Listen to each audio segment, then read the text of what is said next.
back to the beginning. Dalkeith. Dalkeith, as you might think, according to this sculpture here, has a rich mining history, and it does to a certain extent. But Dalkeith itself was never a mining town. It certainly had mines, coal mines going underneath it, but it was built and came into being more for this chap here holding the scythe. It was known as a corn market town more than a mining town. But nonetheless, the association with coal mining is very close, very strong in Dalkeith by virtue of it being built on coal measures, and also nearby coal towns of Newton Grange and the surrounding areas. Now, what I'm going to show you this evening is based on Andrew Macmillan's Dalkeith Building Stones leaflet. Now, I didn't want to just follow his excursion verbatim, because that would be copying, and that would be no fun for anybody who can actually just go out and do it themselves. I wanted to show you some new things and some new observations that I've made whilst going around Dalkeith, but it's certainly worthwhile downloading this from the EGS website. And in addition to what we will hopefully put on the EGS website, this interactive map I shall show you in a minute, it will be a very good excursion resource. So using the wonders of technology, I'm now going to change screens to this one here. And hopefully now you should be able to see a grey map. Can everybody see that? That's great. Fantastic. So this is a variety of maps that I just superimposed on each other, and it shows Dalkeith here, where these dots are. And to put Dalkeith in context, it lies about 5 miles south east of Edinburgh here. Here's Arthur's Seat up in the top left corner with all the volcanics, the pink volcanics. And you can see that Dalkeith sits in this grey region here. And this is the Midlothian coal field. All the grey rocks in this region here are, and including this browny coloured rock here, are part of the coal measures. Beneath Dalkeith, beneath the coal measures, sorry, you have the Passage Formation, which is shown in yellow. And then beyond that, the limestone coal formation. If I zoom in a little bit more, you can see this line that I'm tracing down here is actually the axis of a fold. So Dalkeith and Estbank are built pretty much on the axis of a syncline. Now, if I try and turn one of these off like that, you can see that the syncline doesn't manifest itself really in any particular way. You don't have rivers cutting through the axis of the syncline, but there are a few associations with the topography and the geology.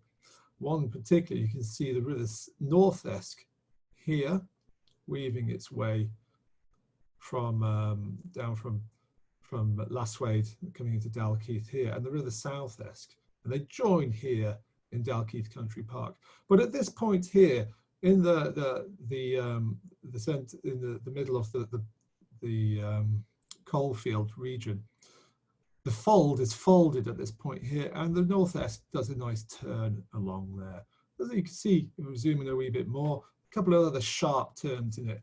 I wouldn't be surprised if these are actually affected by faults as well, particularly as you can see the South Esk also does a turn about that point in line with the turn in the North Esk there. So what the faults that you can see on the BGS map here probably are not all the faults, I mean, certainly not all the faults that you would see on the land. Now, it's quite hard to see here because they haven't been differentiated. The difference between the individual units and the faults themselves, because they're all black lines, and again the axis of the syncline here. But what we have here, like I mentioned, is in yellow the Passage Formation, which it yields a few coals, but it's not very coaly. We have this light grey which extends from the yellow up to a darker grey here, and this is the lower coal measures. A darker grey in the middle here, which is the upper coal measures, and then we have here, this is a limestone band, and then the upper coal measures. So it's lower, middle, and upper coal measures. And there are three main faults around Dalkeith here, and I'll turn the map back on again to show you where they are. And they generally all trend sort of east-west with a splaying up to the northeast. Two of them go through the town of Dalkeith, and one of them goes through Dalkeith Country Park. And they don't really manifest themselves topographically. So with respect to the Dalkeith building stones themselves, that sort of sets the scene. You would expect Dalkeith to be mainly made out of local rocks. And I should point out, actually, if I zoom out again, there are quarries, disused quarries, but hardly any actually within Dalkeith itself. All the disused quarries came from regions to the north and east of Dalkeith, really. And I think there was one around Mayfield as well. And these weren't in the coal measures, they're mostly in the limestone coal outside of Dalkeith. The limestone coal also has sandstone. Onto the tour itself. I'm going to zoom in, and the tour tomorrow will start on the High Street outside the Corn Exchange. Now, the Corn Exchange is one of the older buildings in Dalkeith. It was constructed, I think it's in the 1850s, constructed very rapidly, and it's made of local sandstone. If I click on here, you should be able to see what the sandstone looks like close up. Here's a close-up photo of it. It's a fine to medium grain sandstone, but in particular, what we have here are some small concretions. Now, at first sight, I thought these may have been bits of wood or rip-up clasts, but they're actually reasonably hard, and they're definitely concretions. Concretions like this, or probably manganese concretions, that would have formed around small organic little nuclei at some point. But the Corn Exchange building, which is on the front cover of Andrew Macmillan's Dalkeith Building Stones, is basically made of a local sandstone being built in the 1850s. The sandstone would have been quarried locally. And that's the important part to note is that back at that time, they were quarried locally. If we move down the street towards Dalkeith Country Park, which is over here, the second locality here is just outside the Spice Lounge Indian restaurant. It's not actually on the building itself, but it's a fine example of these Liza gang bands that you see very frequently in sandstones. Now, I'm not sure if this sandstone is local. I doubt it, because this building is slightly, well, it seems to be quite a bit younger than the likes of the Corn Exchange. But regardless of that, what this example shows is a great example of Liza gang bands, and what they actually represent is changing oxidation and reduction horizons within the sandstone. Now, this is due to, in part, wetting and drying, but an interesting point to note is these type of bands are formed in the same way as the famous banded iron formations that represent the very earliest appearance of photosynthesizing life on Earth.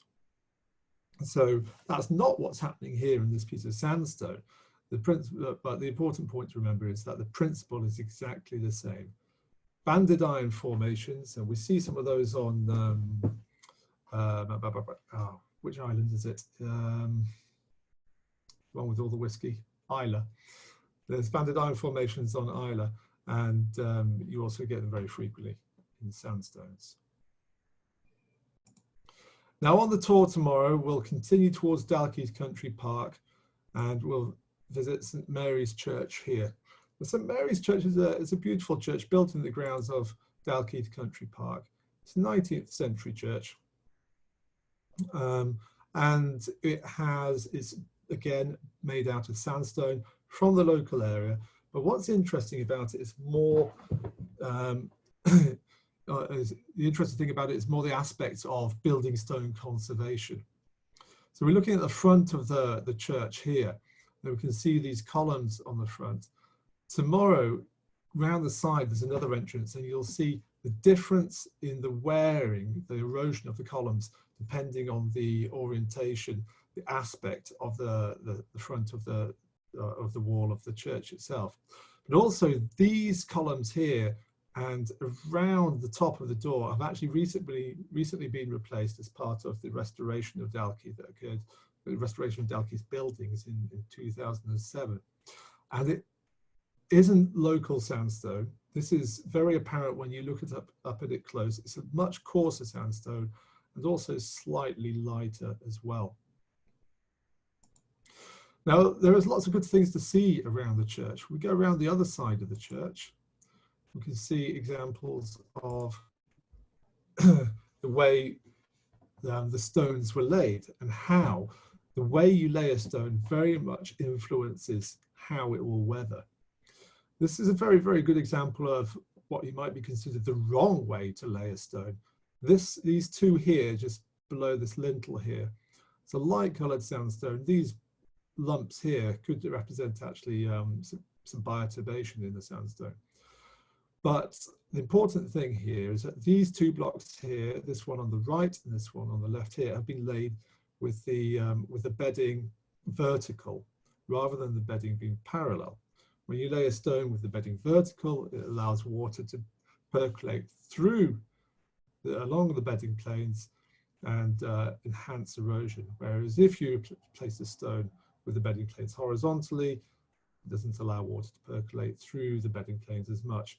This is just a nice example because it shows what the increased weathering of a vertically placed stone looks like when you're looking down on the bedding and also when you're looking at the bedding from side on.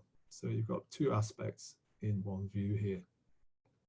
So if you ever go and build yourself a church out of sandstone, please lay your stones horizontally. Like I said, the region has been restored in areas, but the church was also restored prior to the 2007 restoration of Dalkeith. And this is an example of how not to restore a sandstone building. In this instance, there's been a region here on the left where the sandstone was obviously cracking and flaking away, and they filled it with cement. Now, cement is basically clay, hardened, clay and carbonate, which when hardened is very impermeable. And so it doesn't allow water to move and breathe through the surface of the cement itself. Instead, the water will run through the sandstone, and in this case here, it appears that they've also laid the stone vertically with the bedding vertically, and it's enhanced even more the erosion of the stone. So some poor restoration there.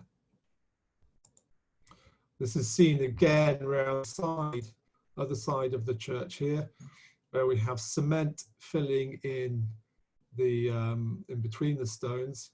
The pointing, using cement pointing enhances erosion of the stone. You can see the cement standing proud of the stone itself. And interesting enough, in these stones here, we can see that there isn't parallel bedding. There's some undulations in here and undulations on this stone here. This is a very common feature seen in the sandstones of the coal measures, and that is of dewatering structures. We saw some of these dewatering structures last week at Wardy, again in the sandstone units there. And basically what happens is that a sandstone unit may contain water, and if it becomes unstable, the water may rise up through the sandstone before it becomes lithified, disturbing it and causing these contortions. And this may be triggered by very slight instability that may be caused by slight tectonic activity or just loading of water or sediment on top of the sandstones itself. And as we walk around Dalkeith, you can see many examples of this in many of the building stones. Now, the Dalkeith Building Stones leaflet doesn't take you any further into Dalkeith Country Park than that, but this evening I'm going to. I don't think we'll be able to tomorrow for lack of time, and I think it's going to be rather rainy as well. But I'm going to take you there now. So when this goes up on the web, people can go and explore these few sites here themselves. The next locality is just on the bend of the road when you go into Dalkeith Country Park. And it's looking out across the park to Dalkeith House to see the fault line going across there. And as you can see, the fault line is not very apparent at all. Here we are standing on the corner, there's Dalkeith House. The fault line actually runs just, the river is down here and it runs across this field straight through these trees over here. It's not very apparent at all, and nor is it very apparent some of the other localities, but it differentiates, or it juxtaposes rather the middle coal measures with the upper coal measures you can see here. Middle coal measures extend down to here, and right next to them, the upper coal measures. So there's a fault of reasonable size cutting through the park there. I'm now going to take us down into Dalkeith Country Park to the Restoration Yard, which has a very fine but slightly overpriced cafe and bar there, where it's a very, very busy place on a beautiful weekend like it was just last weekend. And the Restoration Yard used to be the stables for Dalkeith House, and as such, I don't think it was made with such fine quality sandstone. And you can see that in the wall of the Restoration Yard here. Not only is the quality of the sandstone quite different, it's also lithologically different as well. We can see it includes these much silty, finely bedded layers, and also these more massive sandstone units. But it's also extremely red. And this is one of the defining characteristics of the sandstones of the upper coal measures that you can see in the riverbank just beyond the Restoration Yard on the Orangery here.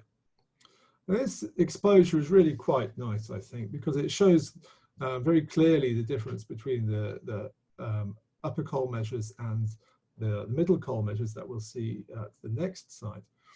But it also shows the direction of dip of the beds of the upper coal measures. You can see here they're dipping to the left. This photo, if I close this, oopsie daisy. This photo was taken looking across the river to the northeast. You can see that those beds were dipping to the left, which means they're dipping towards this incline. So it's just a nice example that this incline is, well, effects of this incline can be seen in the exposures that are available. No doubt, if we were to go and have a look at the exposures along the River Escalon, the North Escalon here, and take some dip measurements, you might be able to see dips going the other way. I'd like to add that to this map at some point. So walking back from the Orangery and the Restoration Yard, just near to where the new play centre is, the Fort Douglas, you actually cross this fault again. And this fault cannot really be seen at all. What can be seen just across it is the sandstones of the middle coal measures. You can see here that they're quite a bit lighter in colour. They are bedded, but there's a lot of cross bedding as opposed to what seemed to be more planar bedding in the upper coal measures. I don't doubt there's a lot of cross bedding in the upper coal measures as well, but in that little exposure there wasn't a whole lot. What's interesting to note about this photo is we're looking at the cross bedding, basically looking down slope. So if this was a large ripple, we're looking down the face of the ripple, a large dune, for instance. So it's dipping away from us. These four sets are dipping away from us into the river there. But also notice the color of the river. It's very orange at the moment. And this is very indicative of the mining heritage of the area. This is acid mine drainage that happens, that occurs during or following periods of intense rain. We haven't had much for a while actually, but during periods of high rain, and the groundwater, which is which leaches the acid mine water, moves up through the up from the mines through the rocks. When it reaches the surface, you have iron in solution, precipitates out under oxidizing conditions to form this rust, basically, that coats everything in the river itself. It's really quite annoying because it's very difficult to see what the rocks are in the river because they're coated in this rust, whether or not they could be bits of shale or whether or not they're bits of sandstone. And I had the misfortune to pick up something I thought was shale, only to find that it was matted sewerage, basically, that had dried out. So another big problem with the rivers around here is that due to the development in the area, the sewage system can't cope, and it's forming, as I just found out the other day, deposits of sewerage rag here, there, and everywhere. Not very pleasant. So if we follow this path that goes through the woods away from the restoration yard, on this bank here of the South Esk, there's some very, very pleasant, very nice exposures of the middle coal series. And again, this does appear rather red, just like the upper coal series. But what this photo is trying to show here, and I should have highlighted this in with a line of some sort, there seems to be these beds here dipping away from us and to the right here, also are cutting into these lower units here that you can just see have horizontal bedding. So we've got some large sort of channel system here, and it cuts down here. So the beds are dipping there. So there's large channel systems forming in the middle coal series. Very, very indicative of a sort of active delta system. These large sandstones are, with these large-scale dipping foresets. Apart from the sandstones, throughout here you obviously get coal in the coal series, but you also get shales as well. And the shales aren't not exposed very well. They're exposed in other parts of Dalkeith Country Park, but not in too many places. Again, look at the colour of the river. Following this path along around a little bit more, at number 12 here, there's a small well. It's not flowing anymore, but this well's kind of interesting. I had a look at it and I thought, oh, it's just been built out of some stones, but the stones actually in the center of the well are carved into the host rock. So at some point there must be, I mean, there's no faults going through here. It must just have occurred due to local fracture system or an unmapped fault of some sort. But why it would sprout out at this level, I'm not entirely sure. There don't seem to be, in the river at least, there don't seem to be any shales that would form a surface along which water would flow out of sandstones. There seems to be this unusual little well here. So we're going to move out of Dalkeith Country Park now and back to some of the places that we'll look at on the tour tomorrow. We're going to move to number 14 here, which is an interesting monument to Rabbi Burns. Now this monument here, what I'm showing you here is not all the monument. I'm showing you part of the monument that people probably miss. Inside this monument, there's interesting little crocodile creatures that are being cast into the metal. Now the monument's not just interesting for the sort of, you know, for the the craft skill of the person who made it, but unfortunately it's not seen on this photo. It'll be seen on the trip tomorrow. But this rests on a fine sandstone with some fantastic ripple marks that you can see. It's obviously they're not rippled. It's not a rippled surface because they've cut the stonemason cut through them. But it's a fine grey coloured sandstone. I don't think it's one of the common Northumberland sandstones that are used in many sandstone projects these days. I'm not sure where it's from, but it's on a very fine example of some rippled sandstone that can be used to good effect as an ornamental stone. Now, the interesting thing about this Burns monument, originally it was 19th century and it really was in the centre of Dalkeith town. But it was also, the person who made these It was a company in Glasgow, and they exported all over the world. And when I was in Australia earlier on this year in Adelaide, I happened to come across another fountain very similar to this, made by exactly the same person in Glasgow and carted over to Australia in the 19th century. So not only do stones get around the world, but fountains, Glaswegian fountains do as well. Just a bit further along from the Burns, the small Burns monument, we have the old toll booth. The old toll booth is an interesting building. This was built from money raised from the toll crossing the North Esk and the South Esk. The bridge is just down here. Where's the toll road?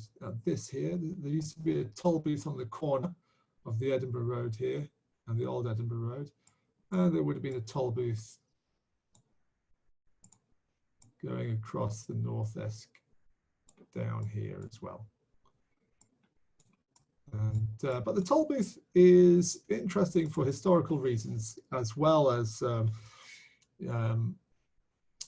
geological reasons.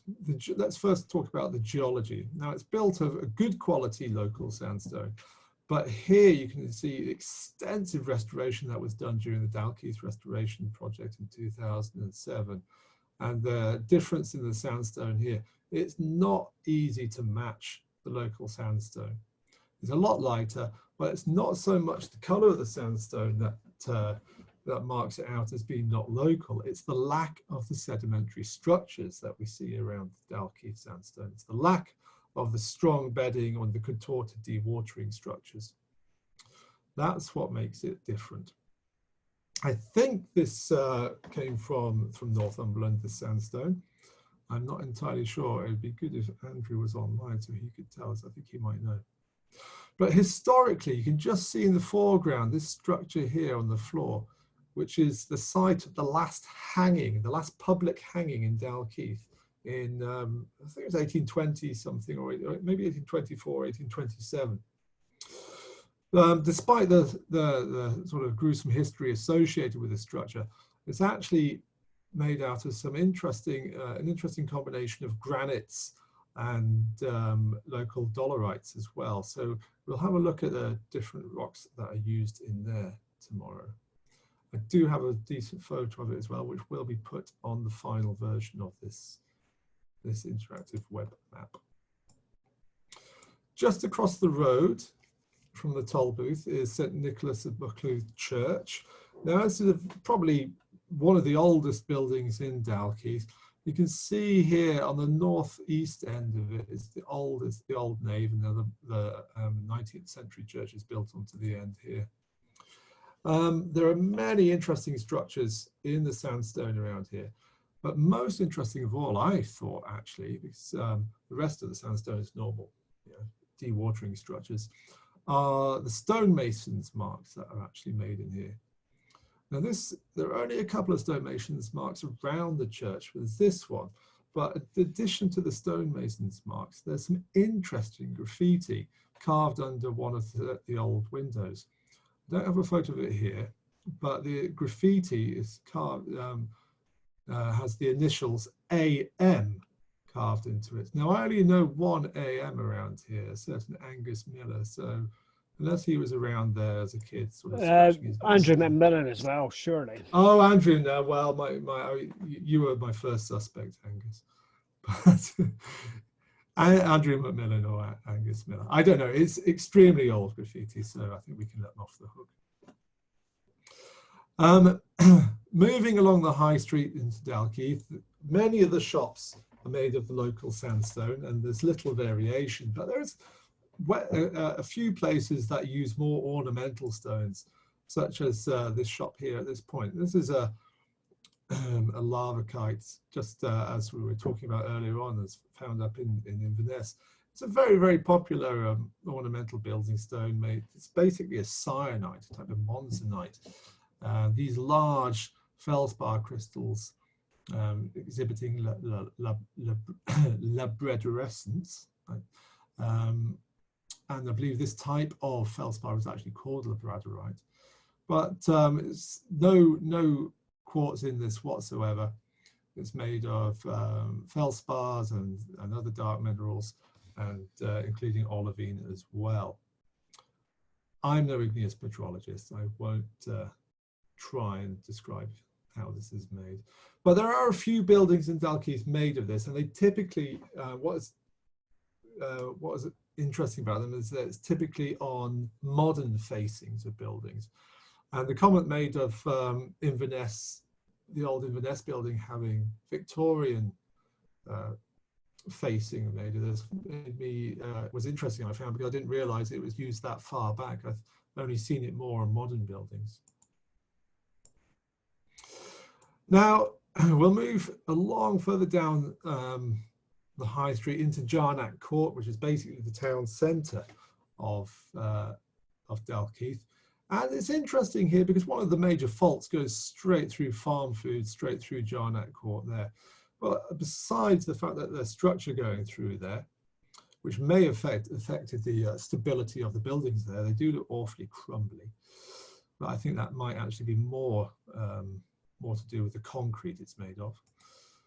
There's the centre of the town here is made of this lovely sandstone paving that was laid down in the 60s, but also you could just see here these granite sets that are laid into the sandstone, and in the centre this large slate circle with these inscriptions on here.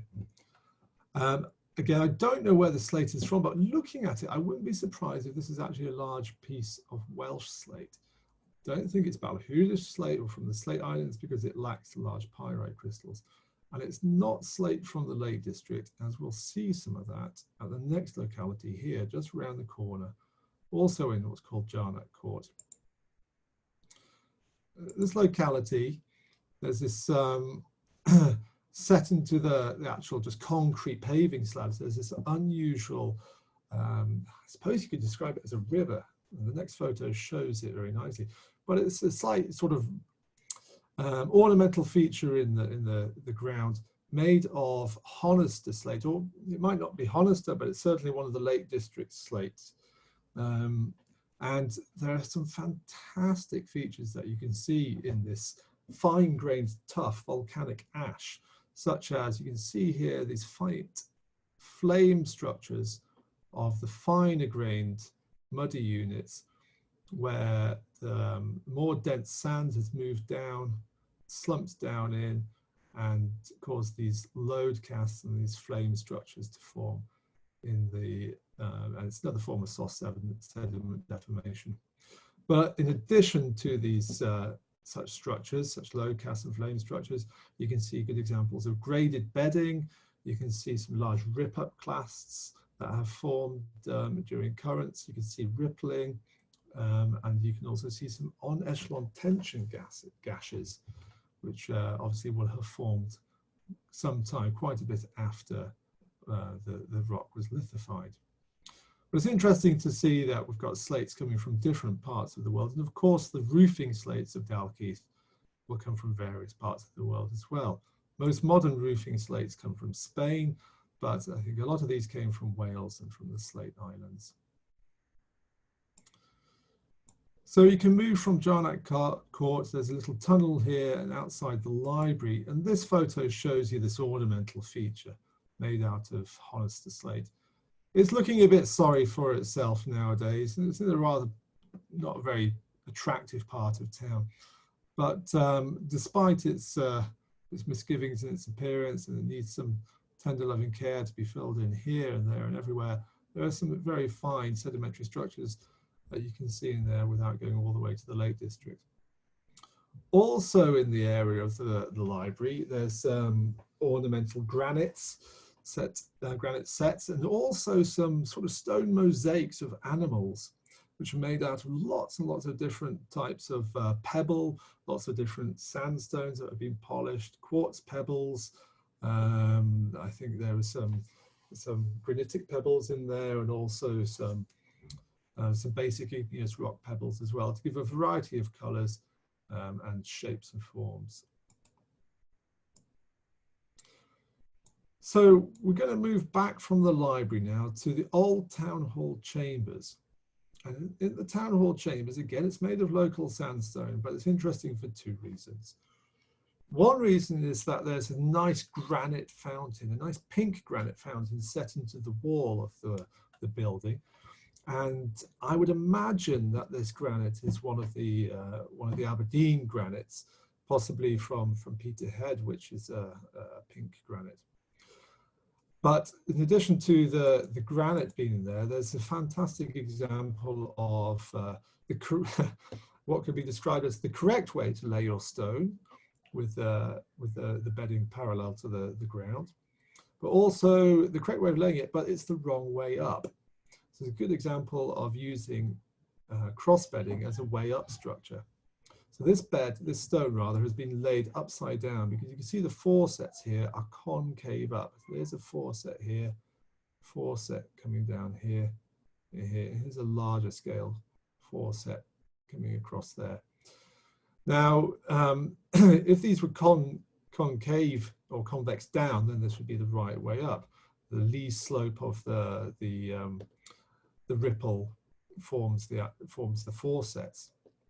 And as we know, the lee slope of ripples is not convex, it's concave.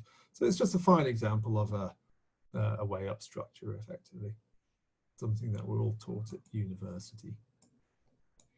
Coming around the corner again, this building here is a funeral director, and it's interesting because it uses a fine quality, ashlar quality faced sandstone. Don't think it's a local one because it's of almost too good quality, but also this light coloured granite underneath. I have no idea where this came from, where the granite came from. I would assume it's Aberdeenshire granite. But it's a fantastic contrast to the two uses of stone, which aren't used very much, certainly not in Dalkeith. Most of the buildings, the older buildings, this is a 19th century building, are all sandstone. So to have this granite base means that it must have been a fairly expensive building. I believe it was a former bank, which could very well explain the wealth of where the money came from. Further up, just around the corner, there's another Indian restaurant called Itihas. And rather than being made of a local sandstone, it's made out of very well-known Lockerbriggs sandstone. This is a desert sandstone, similar to the Penrith sandstone, and it's still quarried down in Dumfries and Galloway for building purposes, for building and facing. And it's characterized by this rich red color, and it's cemented much better than the red sandstones that we saw of the upper coal measures. It's actually cemented with a quartz cement rather than a calcite and quartz cement like the other upper coal measures. And it doesn't have much clay in it whatsoever, many clay minerals. The red color is formed by an iron oxide layer that coats all of the grains. But again, we can see that these foresets here are the right way up, they're concave down here. And the whole building itself is made of this sandstone, and well, I wouldn't say it stands out like a sore thumb, but it's very obvious that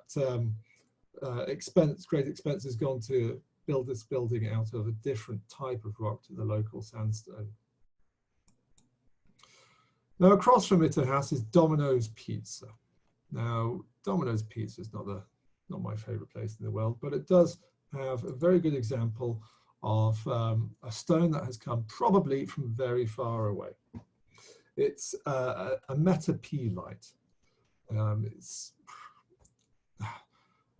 I can't say much about it because I have no idea where it's come from. All I can say is that it's metapelite. There is evidence still of relic structures in here. Here's a relic sandy layer, sort of a more Samitic layer, but you can also see some relic bedding in here, as well as in the top you can see the schistose fabric that's developed. This is the only case, the only example of this stone being used in Dalkeith. I haven't seen this stone being used actually elsewhere in Edinburgh or any of the other local towns. It's a modern building. I assume it was built in the 60s or the 70s, and in that respect, it's somewhat unique.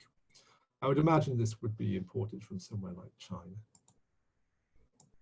Now, coming to the end, we're going to move into King's Park here, just up the road, opposite Morrison's Superstore car park. Now, interestingly, there are actually a couple of marine bands within the coal measures, which aren't marked on the map here. But one of the marine bands comes straight down the road outside Morrison's car park, underneath. Not exposed at all, but it's interesting to know that as you walk down there, you're walking over a marine band in what is typically a lagoonal or deltaic setting. But when you enter King's Park through the main entrance here, just as you enter on your left, there's an interesting limestone rock garden. And whoops, there we go, it's just this, there we go. And here's an example of a piece of it. It's interesting to note because there don't appear to be any fossils in it, as Andrew Macmillan noticed in his Dalkeith Building Stones leaflet. But what I found quite interesting about it was it gives quite good examples of the way joints, jointing, pressure dissolution jointing gives this limestone its characteristic appearance, and also forms zones of weakness for enhanced weathering. In addition to this example of pressure dissolution and enhanced weathering along those zones, some of the other pieces show dissolution perpendicular to the jointing. So basically parts that would have formed slightly larger karstic features. And there's quite a number of these stones around here. It's quite sort of obscure that they should be put there, but I'm not sure where this comes from. The limestones local to the region typically aren't as jointed as this, and they're generally chock-a-block full of fossils as well. So this may have been imported from quite far away.